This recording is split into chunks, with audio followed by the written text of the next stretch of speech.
Yeah. Okay. So we had not finished up sort of the introductory part of the lecture, where we were talking about the distinction between knowledge and superstition, right? And said that well, superstition is something that you accept, but you have no idea why it's true. If somebody asks you questions about it, you have no idea how to explain it to them. You can't defend it against objection or question, right? And the example that we were looking at was the example we were using was the Pythagorean theorem, and this is something that almost everybody gets in childhood as a superstition. Right? It's something that somebody bigger and older than you passes down to you, and you say, yes, I believe it. And probably, maybe they themselves have no idea why it's true, but they learned it as a child themselves, and it's passed down generation by generation, almost like a spell, like a magic spell. Okay, right. A squared plus b squared equals c squared. So there are ways of proving it. And so Mr. Al handed me this sheet of paper this morning and said, this is what I did with my granddaughter. So let's take a look what Al and his granddaughter did. So they have this square here. They say, well, look, so we have some arbitrary right triangle, AB, with side lengths A, B, C, right? And so there's this picture. Actually, we do it this way. So draw it that way. A, B, and C, and say, okay, well, and we're trying to see that why should we believe that a squared plus b squared equals c squared, right? And so they say, okay, well, look, let's take this thing here. A, B, C, and let's take copies of it. Take copies of them. So this is A, B, C, right? Take a few copies of it, like this.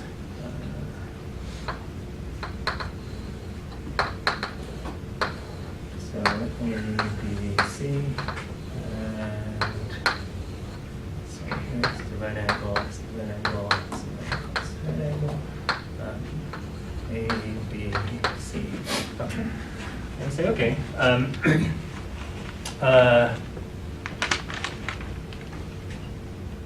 Right.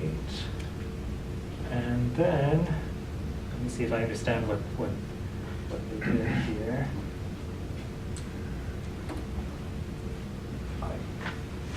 I started differently than that. I made two squares that were equal. You can see one on top of the other, big squares.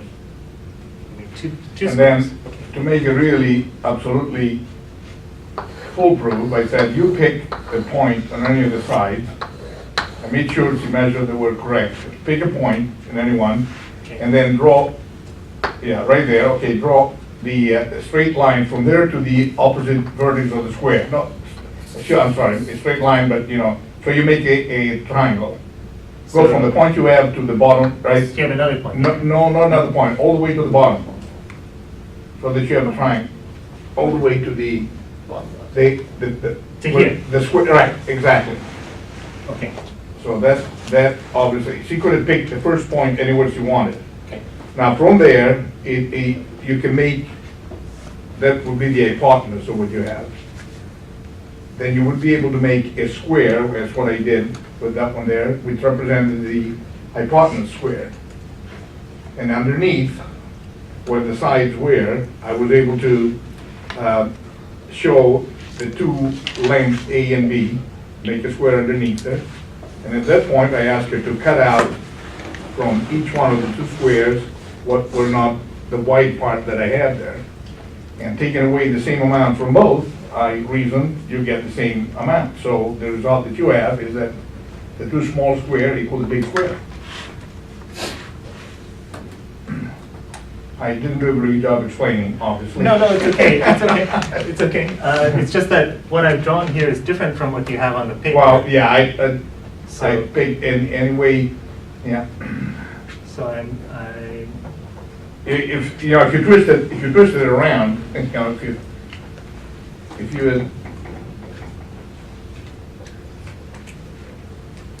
you made the diagonal as long as possible, I would have picked another point in the middle that somewhere is the. okay. I'm going to Okay, I'm going to use your picture, and Yeah. maybe I'll do it a different way. Yeah, But, in that way you have to prove similar triangle, and I didn't know that she could, obviously, in fourth grade, so, anyway, I've taken enough of your time, guys. No. Maybe I haven't understood your granddaughter's proof. Okay, actually, let me do it a different way, if you don't mind. Right. Okay. So yeah, there are hundreds of proofs, and this is yeah. Let me give you one of them. So you say, okay, let's start off with a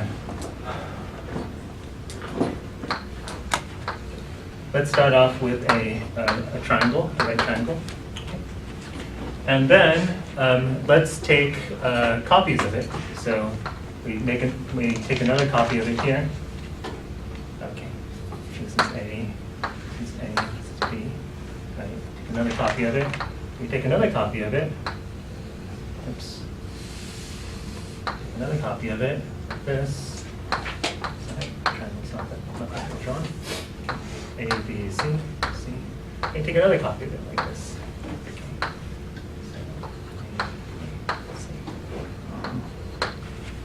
Okay, so you take four copies of it, and you put it together. Okay, and you ask yourself, you say, okay, you know, what is the area? What's the area of this object? Well, first off, what is this object? It's a square. So you have to convince the kid, right? Tell the kids it's a square. Why is it a square? 4 equal sides. It's got 4 equal sides. So how do you know it's not a rhombus? Got 4 equal sides. That's definitely true. You know, C, C, C, C. Or right angles. You got right angles. How do you know you have right angles? How do you know that these guys are right angles? Because each of the sides or each of the corners of the square is the angles across from side A or B, and together they would add up to 90 degrees. They add up to 90. Okay, great. So you say, well, in a triangle, and so I have to use a little bit of the beginning of Euclidean geometry here. So yeah, you use the fact that in a triangle, the angles add up to 180, right? And this is 90. So these guys add up to 90. But so that means that these guys add up to 90, right? Right. So they all add up to 90. We've got a square. We do have a square. So yes, is it a square? Yes. Right. Okay. And so you say, okay, so the area of the square is c squared, right? Because that's how we define area, right? If it's a rectangular object, then area is the length times the height. Okay. So that's one way of expressing the area. There's another way of expressing the area. So just now we've expressed the area as this, right? As just a single object, right? We could also express the area in a different way, right? We can see this object. It's four triangles plus this thing in the middle, right? Right. So what's the thing in the middle? That's a square, right? You believe that's a square. What's the definitely it's got, the same side lengths all around, and it's got right angles here, right? Because of the, this is 180 and this is 90, right? So, okay. So, so what's the area? What's the side length of this? Can anyone see it? Anyone see the side length? A minus B. A minus B? Yes.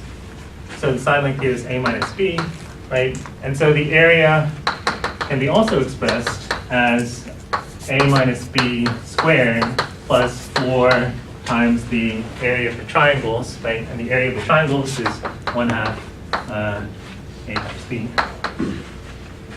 Right? Okay. Okay, and so you'd say, okay, okay, skeptical child, you know, the area is c squared, and the area is also expressible as this in this way, right? So you know that c squared equals a minus b squared, right? A minus b squared plus 4 times 1/2 ab. Right? 4 halves ab, so that's 2ab, and so you get that c squared, that a squared plus b squared is c squared. So no matter what triangle you start off, no matter what right triangle you start off with, you get the side lengths have this relation, right? The square of the hypotenuse is the sum of the squares of the other sides. Okay, so this is one of many ways that you could defend the Pythagorean theorem against objection, and so this is basically how I want you to approach all of your mathematical knowledge from here on in. Right? You want to say, I want to be able to, I want to understand why it is that way, right? Rather than just say, oh, it is that way. Okay, I'm just going to believe it. I'm going to accept that because you have a PhD and I don't have a PhD, right? But you don't want to do that, right? You want to be skeptical and try to make sure that you understand everything and are able to defend it against objection, right? In this course, and hopefully in all your future math courses, you want to have this attitude. Okay. Okay.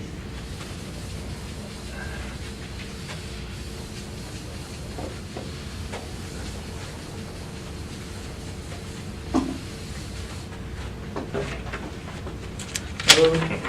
So now, having said that, we're actually going to just review some stuff from your previous class, some previous calculus knowledge right now. And I'm not going to explain, sort of ironically, I'm not going to explain it. I'm just going to remind you of it. Okay. So Comp 1 review. Okay.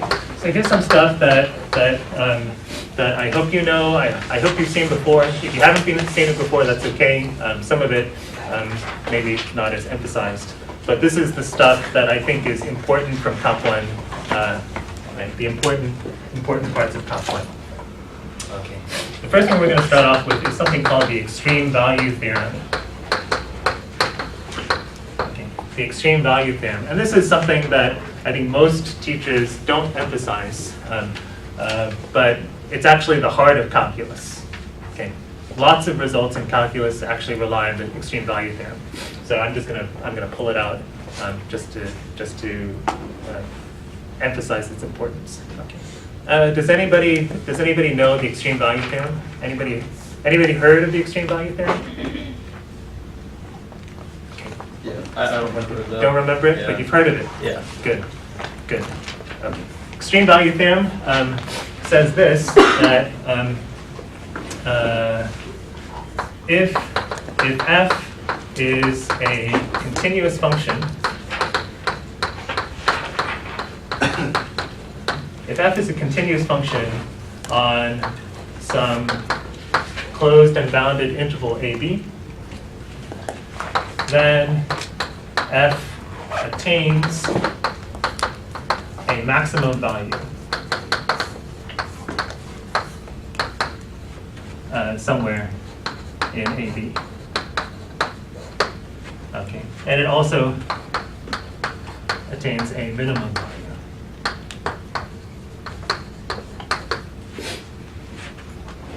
Okay. So let me make a remark. So I often write RK for remark. Remark. Statement is false. Theorem is false. So yeah,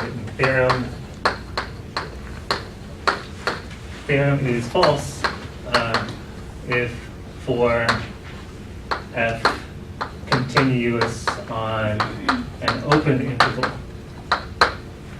false for f continuous. I use all sorts of abbreviations for speed. Okay. Theorem is false for f continuous on an open interval. Okay. Yes? By continuous, do you mean there's like no's or yes and so? So, yeah, so continuity, so,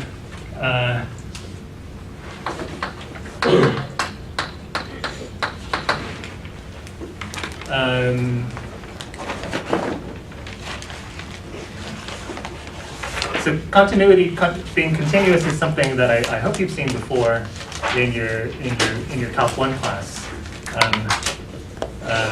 I don't want to get into it because the definition is kind of hard. But yeah. So, how many of you have seen continuity before? Well, we don't need to rush. How many of you have seen continuity before? Have you seen continuity? Okay. So what's continuity to you? What's continuity? Is somebody willing to tell me what Yeah, it's continuity? like the values along a graph without breaking, like in a way. Okay, so continuity, sort of like the, so there's a sort of not a real mathematical definition, but there's one definition that people use in high school, sort of like you can draw the graph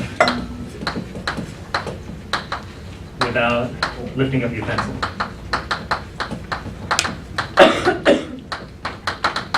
Right, so you have some function, and if the graph of it looks like this, then it has a discontinuity, right? It has a discontinuity. There's a jump, right? This is not a mathematical definition, right? But this is sort of like the kids' definition of continuity. Did anybody see a different definition of that in calculus class? Anybody? Anybody, have you ever heard the epsilon delta definition? Yeah. Epsilon delta? Okay, some of you are nodding. Okay. The real definition is something called the epsilon delta definition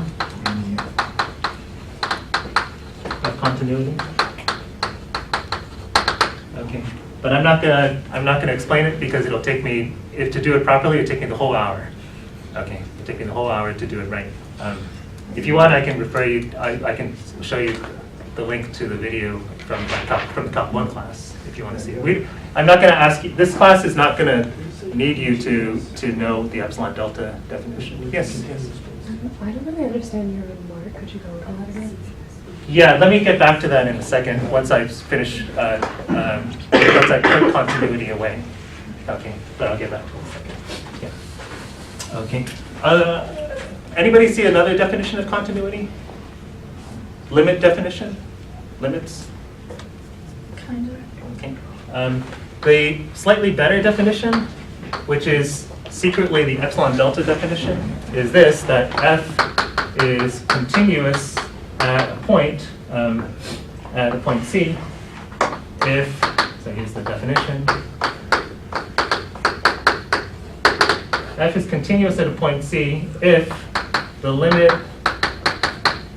as x approaches C is the value there. Okay. So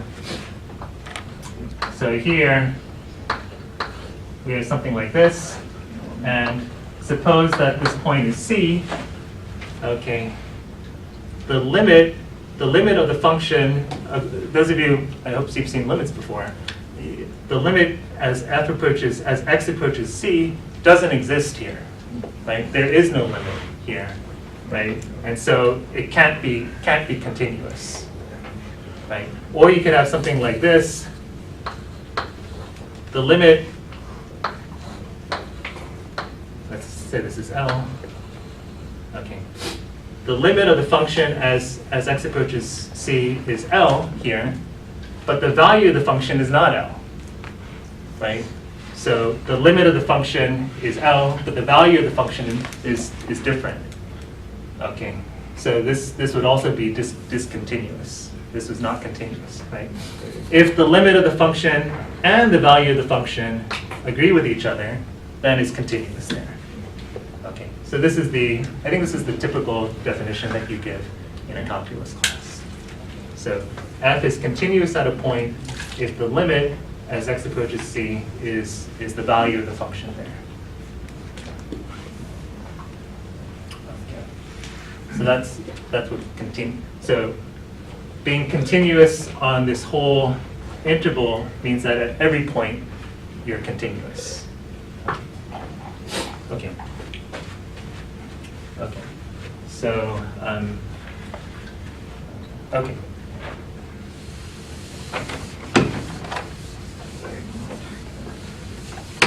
Okay.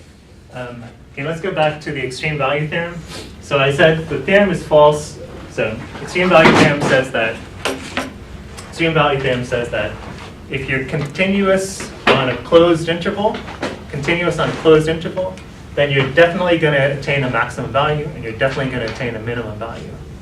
Okay. So let me give you an example of that. So if I have this function, f of x is equal to x. Okay. And I have it on the closed interval 0, 1. Okay. So this is kind of a simple example. If you look at the graph of the function, here's 0, here's 1, looks like this, right? And you see that where does f attain its minimum value? At 0, right? At this point here, right? This is the lowest value that the function gives you, and it attains its maximum at 1, right? So you say, look, the extreme value theorem works. You've got this continuous function. It does attain a max, and it does attain a min. But if we change to this 0, 1, the open interval 0, 1, does it attain a maximum value on the open interval 0, 1? No, right? There's no place where you attain the maximum value. You say, well, what about at 0.99, right? Well, I can find something a little bit higher than that that gives me a bigger value. At 0.999, I get a bigger value, right? Or similarly, if you say, oh, what about 0.00001? Well, no, I can find something smaller than that that gives me a smaller value. No matter what value you give me, I can find something smaller than it. No matter what value you give me, I can find something larger than it. Okay, so the function, the extreme value theorem, you see, doesn't work if we talk about open intervals. Okay, so extreme value theorem says continuous on a closed interval, closed and finite interval. It's going to attain a max and it's going to attain a min. Okay. Everybody okay? This class we can take at a slow pace. So if anybody has questions, you feel uncomfortable, we don't have to rush. Yeah. Okay, so Yeah. Yeah. The question I have on problem 2b on the diagnostic test. yes. Well, isn't that kind of the precursor to the epsilon and delta definition you were alluding to? I don't remember the. Can I take a look at some of these? Problem 2b. Yes, it is. Yeah, because Yeah. okay. Yes. Yes. So, could you not define like a maximum and a minimum with a limit? Because it has to be like one definite number. I'm not quite. Do you mean? Like on the open interval, Yeah. You can't define a maximum or a minimum with just one number. Yeah. But maybe you could try describing it with a limit. With a limit. Okay. Yeah. Yeah, you could. So you'd say, well, like there's some value here that is bigger than all values, right? And you can sort of get arbitrarily close to it. You're actually hitting on something subtle. It's infinite, I guess. Yeah. But you never get to it is the trouble. You actually never get to it. But you're actually hitting on something something subtle that we won't hit in this course. But good. But good. Yeah. But if we're just talking about the maximum, what you're talking about is something called the supremum. Okay. Supremum. So, yeah. That's like a more sophisticated idea of a maximum. But there's something called a supremum, something called an infimum. But in a few, you'll see it in a few more courses. Good. What's your name? I should give you +2 for that. Elizabeth Lawton. I have to remember.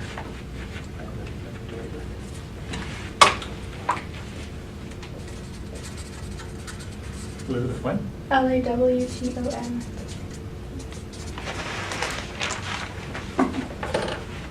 Good. Okay, so extreme value theorem, never seen it before, but it's actually the heart of calculus. Like one fundamental, like the base of a lot of calculus. Okay. So extreme value theorem. Okay, next fundamental idea, derivative. Tell me what a derivative is, right? You have some function, right? You have some function, right? You have some point C, and you talk about the derivative of the function at that point there. Are you in there?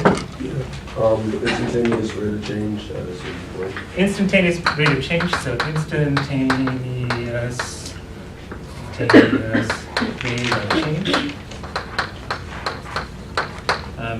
Okay, so like you're looking at, how do we write this down, like mathematically? Yeah, go ahead. F of A plus H minus F of A over F of A. Over H? Yeah, that's what I meant. Yep. And you take the limit of that, right? So you look at the change, right, between the change in the values between that point and some nearby point, right? So you look at the values, right, and between that point and some nearby point, and you look at the difference of that, right? You look at the difference of that. That's this f of c plus h minus f of c, right? And you divide by h, right, which is the width here, right? You divide by h, and that's the that thing here is the average rate of change. Average rate of change of f over the interval c plus h. Okay, that's the average rate of change, right? Or geometrically, that's also the slope of the secant line, right? The slope of the secant line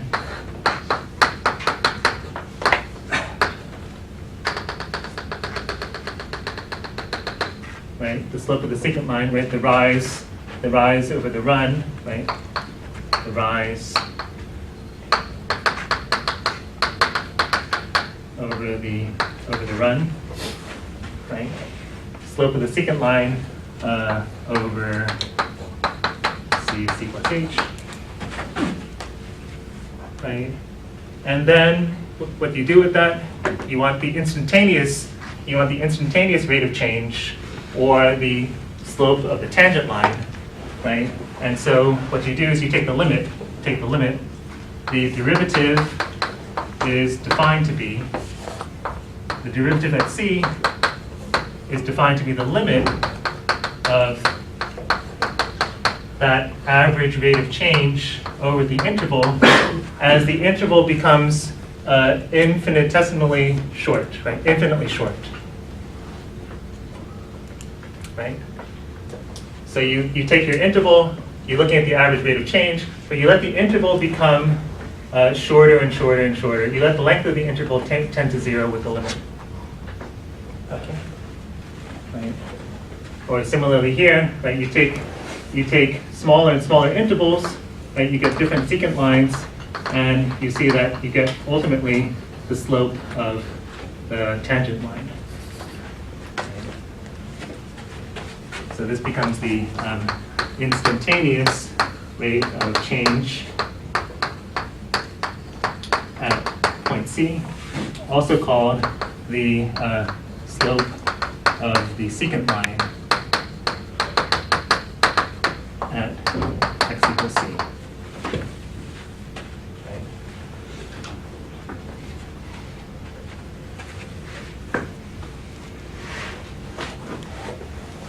Okay. Okay, so that's the derivative, right? And you've definitely seen it before. Right.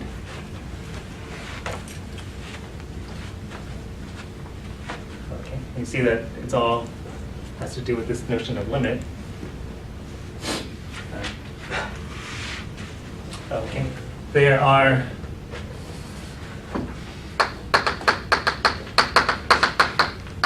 a bunch of rules of differentiation, rules or properties of differentiation. Right. First, I'm going to call linearity.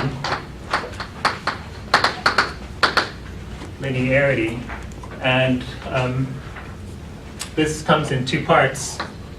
First is to say that if you take the derivative of a sum, then what do you get? You have two functions, you add them together, you take the derivative of that, what do you get? Somebody who hasn't spoken, maybe? What's your name, please? Sorry. Straight? It's just a sum of the derivatives. The sum of the derivatives, right? Right. The derivative of a sum is the sum of the derivatives. Part two of it is if you multiply the function by some number, so alpha is some real number, say. Those of you who haven't seen this notation before, right? This is the real numbers. Okay, so this R with the line through it means the real numbers. Okay, this funny looking E means is an element of, or a member of.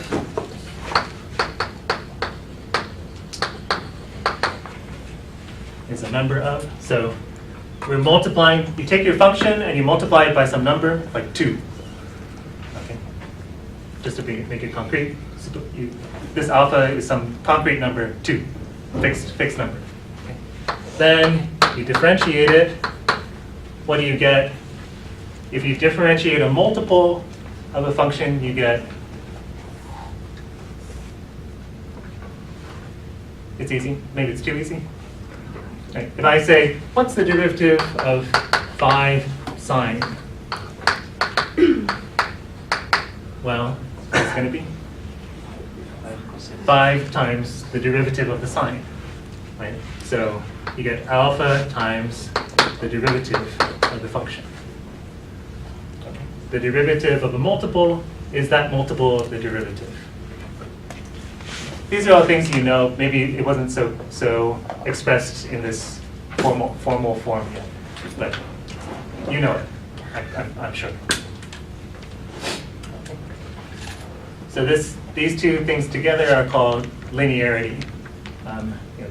When you differentiate, it satisfies these things, these properties.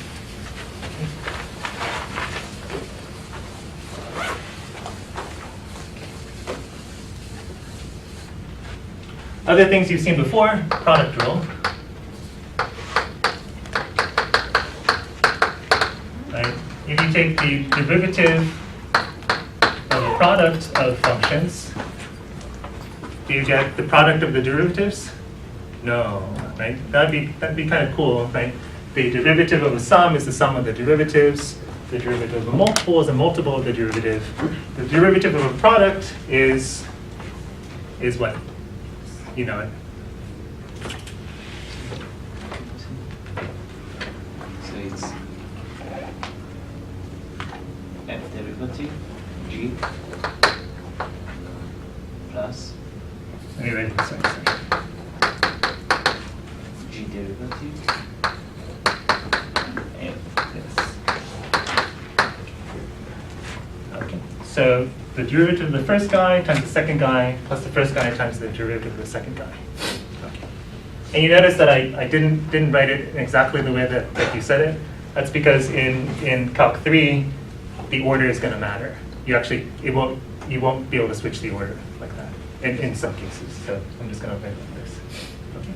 So product rule, right? Product rule, you've seen it, right? If I say right, x squared plus x times the sign, and I ask you to differentiate it, right? If I say what's the derivative of this, right? Then what is it going to be? Somebody just read it off for me. 2x plus 1 times sine x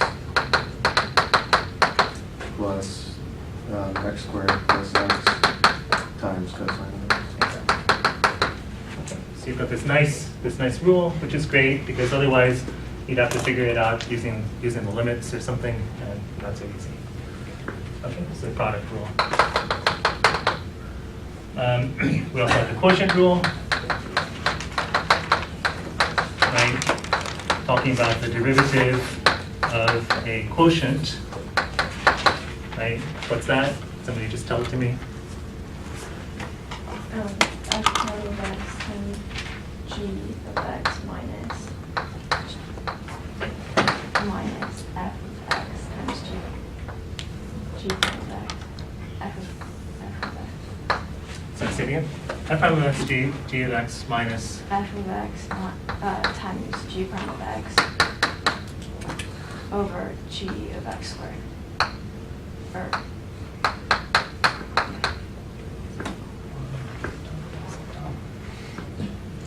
Yep. Okay. Everybody's seen this, right? I hear you have some song or some way of memorizing it. High D low something. I don't know. Low D high minus high D low over the square of what is below. Well, I've actually never heard that one. That's what I learned in high Good, school. good.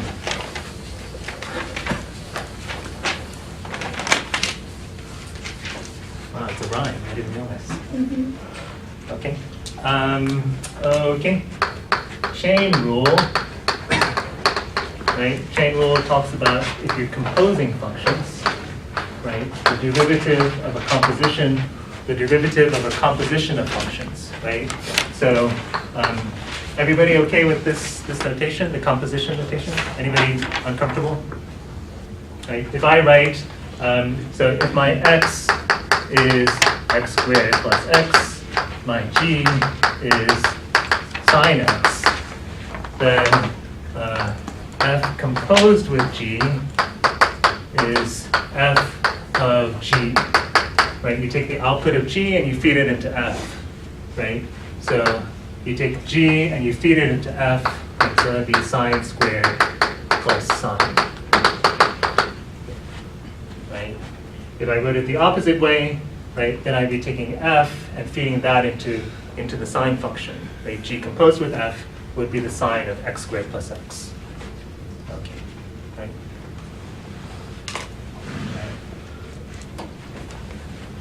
Composition. Okay, right. And what's the chain rule? If I differentiate a composition, what do you get? F prime of g times g prime of c. Oops. Yeah.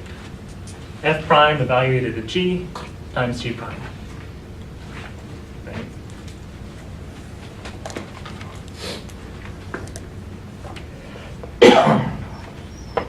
Right. So if I say,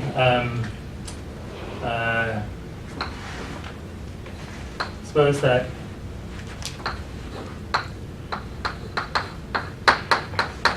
okay, take 20 seconds and evaluate, use the chain rule to evaluate this composition using these two things. So g is the sine function, f is f is x squared plus x.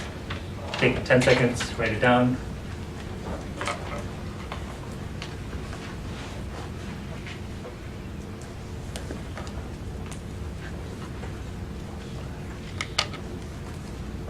Okay, turn to somebody nearby and say, this is what it is.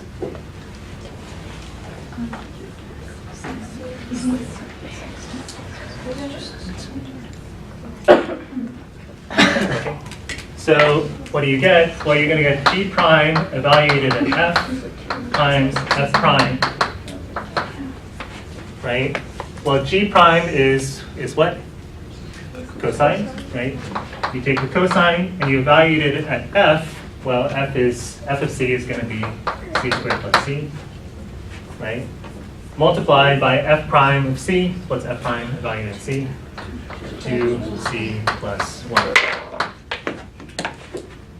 Okay. Everybody all right? Okay. Chain rule, right? You've seen it. Okay. Okay, so those are the basic rules of how you differentiate. Something more theoretical that you might not have realized was the most important theorem in differential calculus, the mean value theorem. Anybody remember what the mean value theorem says? It's more complicated to state, but it's actually a consequence of the extreme value theorem. Anybody remember the mean value theorem? No? Yes? Isn't it big F of B minus big F of A minus little f of B minus f of A? So tell me, so let's sort of talk about what it means in general. So I've got some graph here, I've got some function, right? Here's my graph f, it's on an interval a, b, and the mean value theorem tells me something, right? Tells me something. There exists a point between A and B that is true for the function. It's true, well, you were doing so well until this last part, which is too big. What do you mean it is true for the function? Like it exists. Something exists. Something exists. So there's some point. So first you say f is continuous on AB. So there's some conditions that have to be met. F is continuous on AB. F is differentiable on the open interval AB. So if that happens, then there exists, I've used this backwards Z when I was explaining it, there exists some point between A and B where something good happens. Al? Well, I would say f of b minus f of a divided by a minus b equal f prime of c. Great. Where the slope of the tangent line,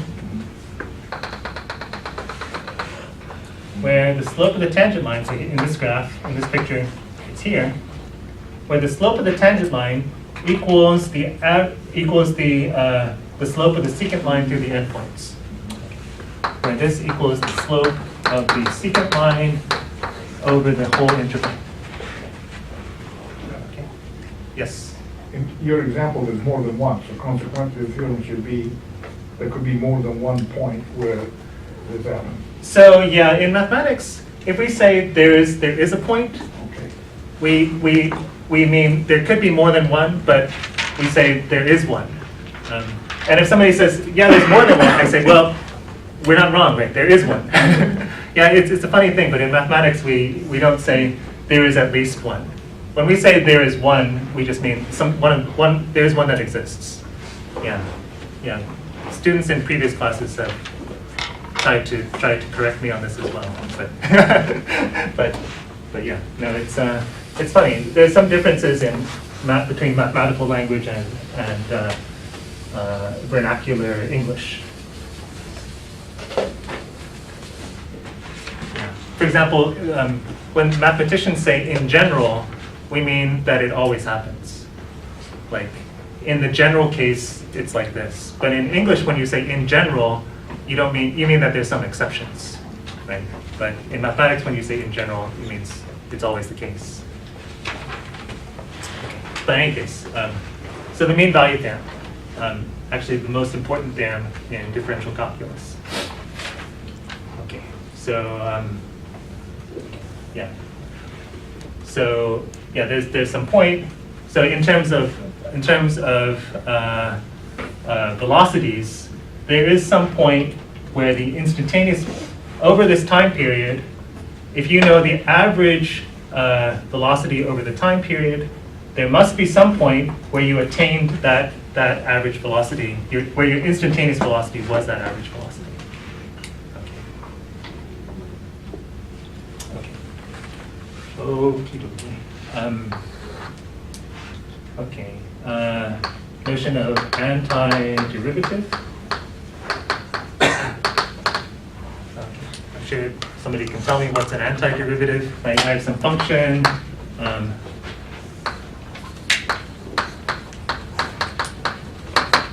We say this guy is an antiderivative of little f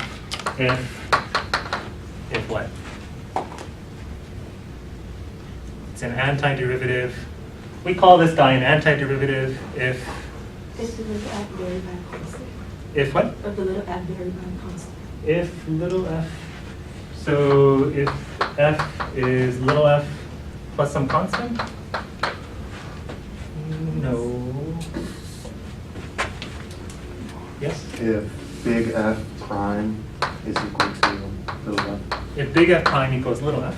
Okay. So it's an antiderivative, right? Right. Its derivative is little f. Right. So, right. Earlier we had something like this, right? If we have x cubed over 3 plus x squared over 2, right, is an antiderivative of little f.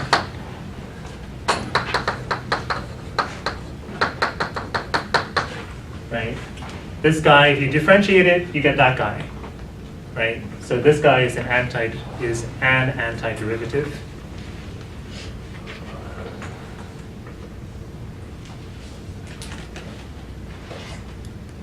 Okay. And one thing you probably saw is that all antiderivatives of a function differ by a constant.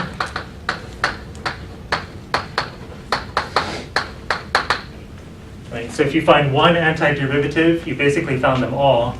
Right? They're all the antiderivatives of this guy are going to be this guy plus some constant. Right? Maybe you didn't see why it happened. It's actually a consequence of the mean value theorem. Don't worry about it. But the mean value theorem gives you this fact that all antiderivatives of the same function will differ by a constant. Okay, and so that's why, right? When you write you write something like this, right? This is the indefinite integral notation. Right? You write something like this. The indefinite integral of this function is this plus some constant. Okay. Right. This is just basically the same thing as saying that the collection of antiderivatives of this thing are these guys.